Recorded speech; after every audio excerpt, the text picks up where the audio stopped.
One of the things I think about early on is around triggers. We folks in recovery and who've dealt with trauma understand that, right, when something gets activated, we call it a trigger, right? It triggers that kind of limbic system and that response. And often when someone who's been betrayed, they have some type of memory or experience that reminds them of that betrayal. They can get flooded really easily, and that can be really difficult for the couple to know how to handle. And I see a lot of spouses who've betrayed who want to be present. They want to be helpful and supportive, but they really struggle to know how. Mhm. And so we often will work with couples on how to handle those triggers because we actually see triggers as that journey to trustworthiness, that journey to trust. Because what a trigger presents is it presents an opportunity for that spouse who stepped out of the relationship to demonstrate I can actually hang in when it's really hard. I can hang in when things are difficult, they're challenging. They want to my natural or my kind of previous inclination may have been to run away, but I can actually show up. And to be able to do that, though, that betraying spouse has to be able to regulate their own emotions. We talk about that idea of if I can regulate my own emotions, Mhm. that's what gives me the ability to sit with other people who are in their pain, Yeah. even if that pain's directed towards me. Mhm. And that is such a key journey for couples because that really sets that sense of safety up for the partner. Mhm. It lets that partner know, okay, we're not going to be good if things are good. We're going to be good no matter what, right? Mhm. We're going to have that stability no Yeah. matter what. Another way that inability to self-regulate, that's in that safety level. We kind of talk Yeah. about self-regulation there.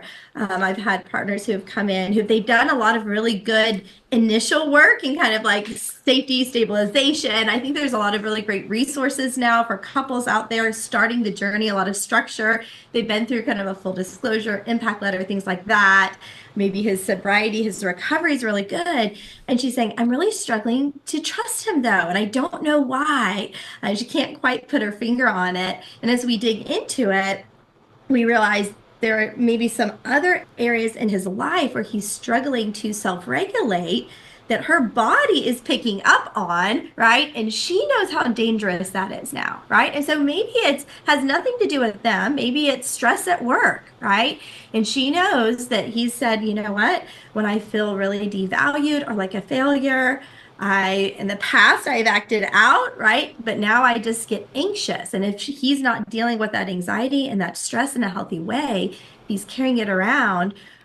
She's seeing that as a red flag of, oh, he's not headed in a good direction. This doesn't feel safe. If he doesn't catch this and take care of this, I know where it can lead. Right. And so if they can't connect those dots as a couple and understand everything in your life now plays a part in your healing journey, in your recovery journey, right? And what I love for couples is that as they realize this and as they really take on their whole life, they get this holistic sense Hmm. of health now and growth, right? Which is so cool. The couples we work with, they're like, wow, I feel better at work.